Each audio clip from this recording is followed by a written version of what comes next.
answer against a Bundy bug, but damn it if they don't give them a fight. Hell, so do bees.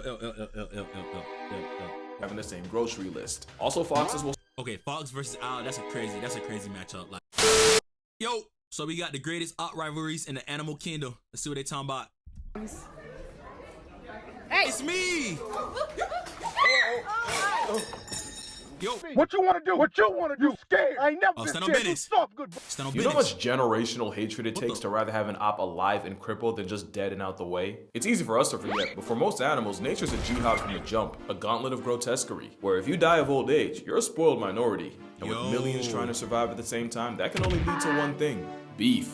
And whether due to competition, an underdog finally biting back, or just an animal choosing problems over peace, you're gonna see that some animals have a genuine grudge sequence into their DNA. But two things real quick. One, this is technically a remake of an older video, but as a rule of thumb, anything with iPhone 8 quality or Apple headphones for a mic should be disregarded. And two, while the facts and fades might be true, you're gonna hear me anthropomorphize animals a lot in this video and treat them like humans. But at the end of the day, animals are just playing the cards they were dealt and doing what comes naturally to survive. That being said, hating each other with prejudice-laced passion is what comes naturally to these two. Lions and hyenas might have a beef more infamous and more on sight than Tom and Jerry. Yo, I heard about lions versus hyenas. Bro, I seen this animal documentary. It was the craziest documentary ever.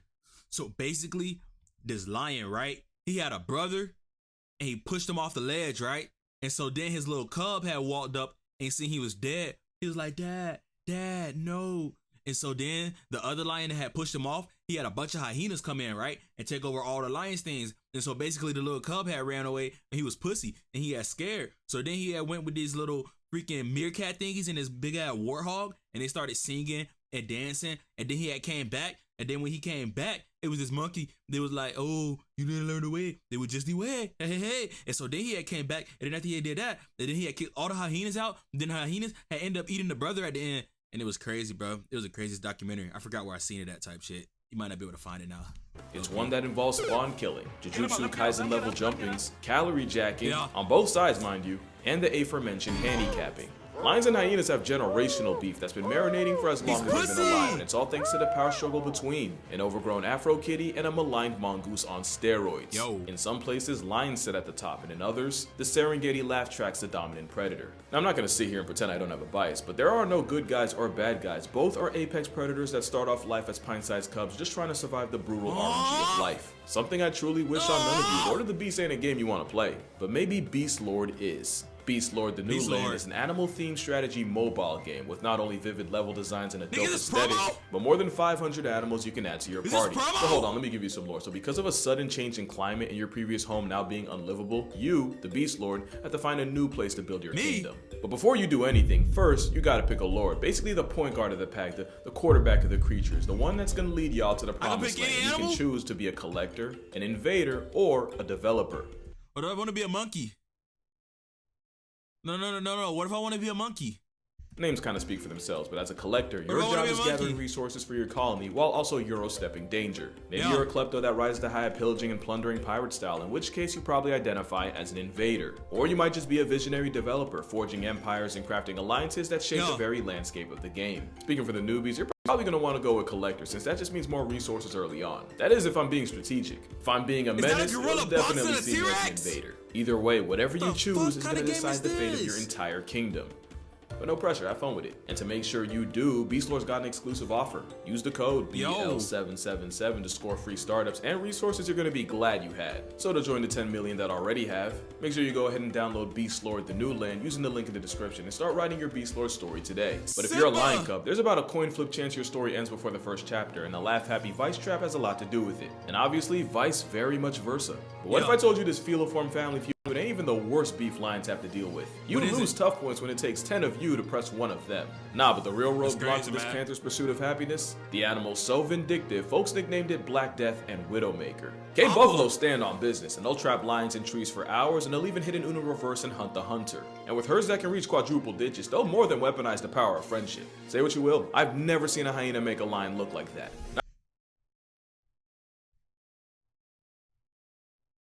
They just bitched up a lion.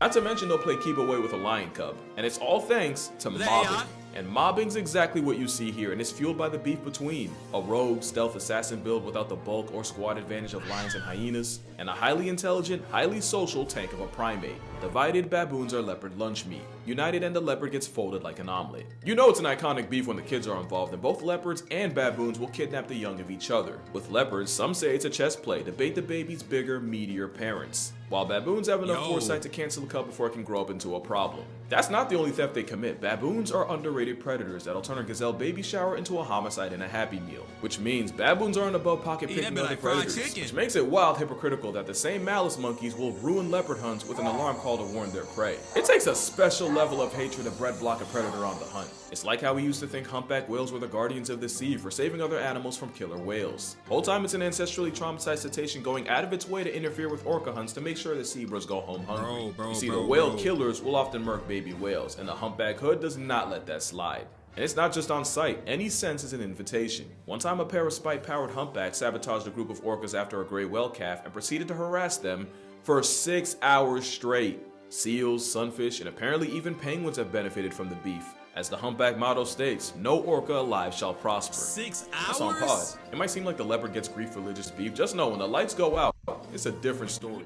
In fact, it's the busted night vision and being the best tree climbing cat that makes it a bane to baboon. So I'd say it's pretty even. And if you're wondering what happened to him, he's fine. And the very next day, he was seen trying to trio porcupine. So clearly his risk calculator's broken. But at least baboons have numbers on their side against an athletically disrespectful feline. Imagine having problems with the biggest cat on the planet and having to run that fade solo. The tiger's the death stroke of the cat world, a walking census subtraction that'll take down gars, crocodiles, and tigers are on record eradicating elephants. They even dare go after bears, including the most homicidal one on the planet. The sloth bear's gotta be the most trigger happy of the bears, and it's all thanks to this thing I just made up called the predator-prey paradox. Basically, it means you're infinitely more fornicated in the fortune department if a moose presses you than if a bear, because with predators, you gotta convince them you're worth the effort, but an animal that already gets hunted will turn you into a was before they take time to judge your intent. Real-life Baloo often gets bodied by tigers and leopards. Also, most of their diet is insects, and the same claws that help them break into termite apartments means they can't just climb from the smoke like some other bears. Which means what you got here is a high-strung insect eater with predator hardware. It's like a giant honey badger, and they're so unpredictable that folks actually fear them more than they do tigers. Not for no reason, because despite having a bigger population and a wider range, brown bears actually murk half the people this floppy-faced anxiety attack does. But you see, the thing with tigers, bears can make up to 5% of their diet, and they usually target cubs or moms with cubs. The tiger trauma runs so deep that since tigers have been known to imitate sandbar deer while hunting them, sloth bears got Pavloved into panicking at the sound of real deer. So what you got here is a beef between a predator and prey that opts for fight over flight. Sloth bears will square up to a tiger head on, and the sheer balls of facing them can intimidate inexperienced tigers that don't know any better. The ones that do. Did you see that nigga? He just stood up business. Bro, that nigga just stood up like this. He just stood up like this. What the fuck?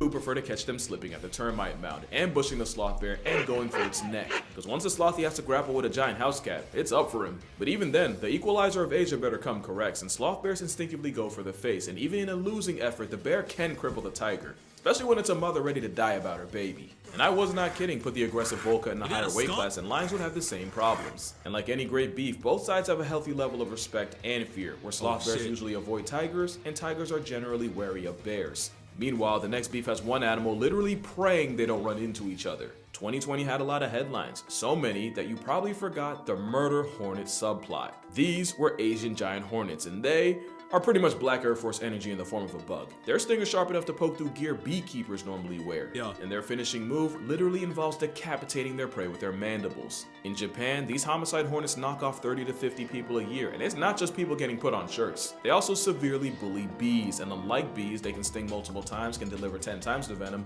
are 5 times bigger, and are built like a tiny armored fighter jet. That's how murder hornets can obliterate entire beehives. So when the Asian hornets started popping up in the US, people were understandably shook. And it was believed only one bug could stand up to the aerial assault. The praying mantis is straight up oppressive. An ambush hunter that has lizards, frogs, fish, and even small birds on its body count. They have wings, but they rarely fly, because in a world of fight or flight, they've been made their choice. And in 2020, a video would go viral of a mantis murking a hornet, going for brain like a sapio. In the wild, it's a different story, and it's often hornets that get caught packing up praying mantises. They're arguably the only insect that can give 10% of the Furious 5 problems. But as you can see, a mantis won't miss a chance to settle the score, but who has the upper hand in this rivalry? Unfortunately, it might not be who you want. According to scientists, it's usually the mantis taking the L, so much that mantises are actually a well-documented source of food for the hornets. And while the God-fearing kung fu roaches get their licks in when they can, pretty much everything has to go right for them to come out on top. But also, you peep how the Terminator termite ripped off its legs before eating it alive. Don't try and tell me this ain't personal. The sad truth is, this hornet was actually anesthetized before it got manhandled. They literally had to nerf the hornet to gift wrap a W for the mantis. The mantis might not be the answer against a Bundy bug, but damn it if they don't give them a fight.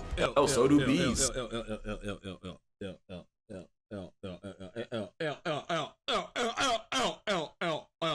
What the fuck?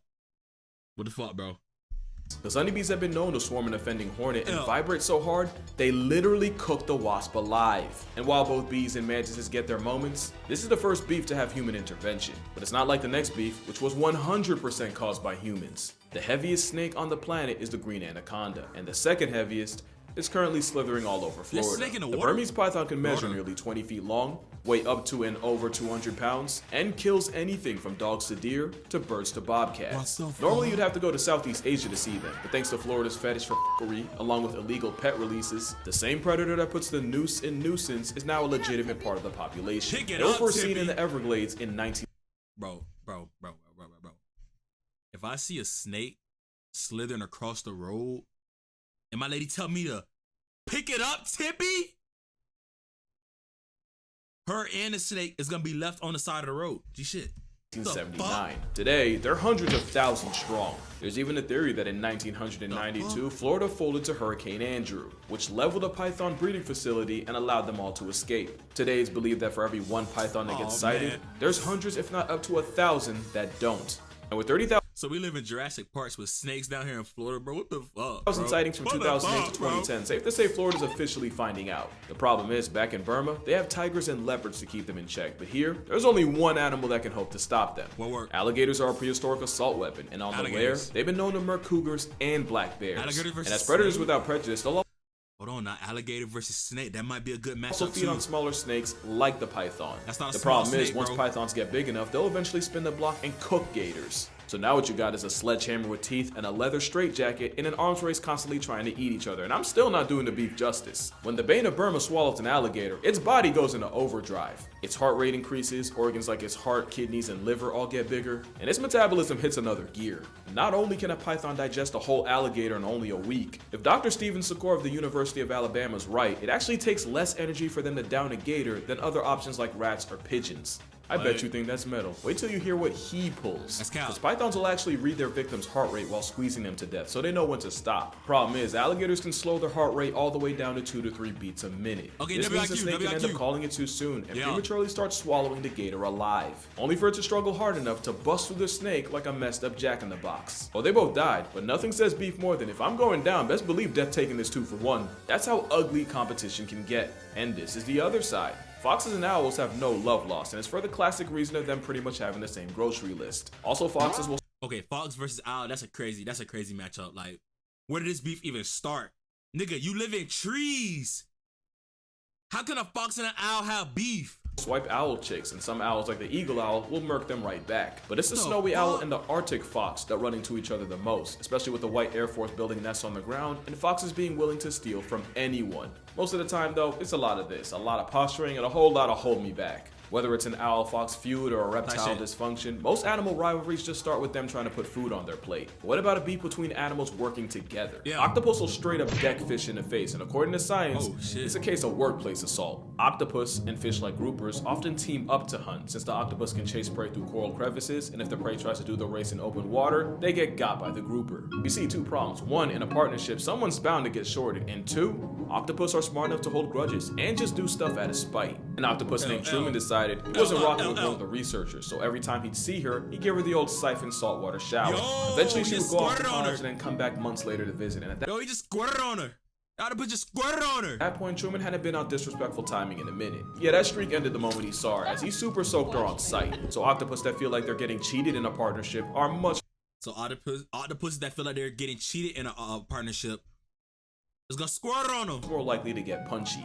Sometimes they'll lash out just to keep the fish in line. And sometimes if an octopus got backdoored in the past, they'll just project it all over a new fish that didn't even do anything. And since octopus can hunt with several fish at a time, they'll even get petty and ban the offender from the entire hunting party for the aquatic crime of embezzlement. That's why one of the worst things to beef with is intelligence. Just ask coyotes, since ravens and coyotes often end up scavenging for the same scraps, especially when they belong to wolves. But of course the generational instigator, the raven, will straight up snitch on coyotes trying to pinch off the wolf pack. And while Wiley's running for his life, what does the raven do but fly directly over him like a helicopter during a police chase? Imagine getting violated by a wolf pack, all cause a goth tweety put a hit out. Last thing you want to do is make enemies with an animal smart enough to do something about it. Something a city in South Africa is learning the hard way. Because Cape Town's currently being overrun by baboons. It's my family! And like most things, it's our fault. Because no matter what you tell them, there's always going to be tours feeding panhandling primates. The only issue is baboon society runs on bullying, where dominant monkeys will basically steal the lunch money of lower ranks. So not only do baboons not fear humans, but because people kept feeding them, a lot of them see all humans as low ranks and treat them like it. And they've gotten OD disrespectful about it. Cape Town baboons have been known to break into houses to raise bridges. They'll mug small children, and you can even get carjacked by a whole troop.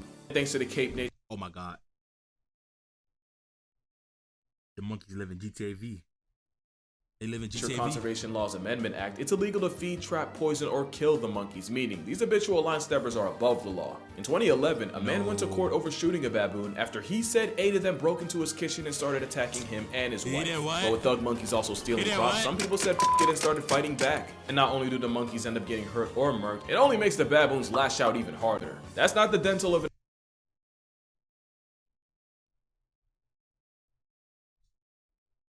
Do we look alike?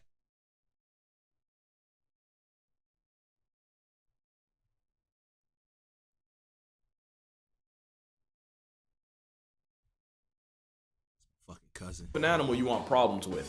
But at the end of the day, the baboons are just doing what comes naturally, and they wouldn't even have to be on timing if we didn't go and build a city on their front lawn. Plus, a baboon can go through your trash can and find more nutrition in 30 seconds than it would in 6 hours of foraging, so we can't be mad at them for working smarter. All we can do is what every other animal in this video already does, and just find a way to deal with it, even if it means a baboon takes your hood pass. But that's gonna do it for this video. Make sure you drink water, hug your mother. Yo, for real, stop trying these monkeys, man. I promise you won't like how that story ends. And I'm gonna see y'all in the next one. Ninja in the world, you are, and you're the prettiest ninja in the world. Oh, yes you are, and you're the spunkiest terror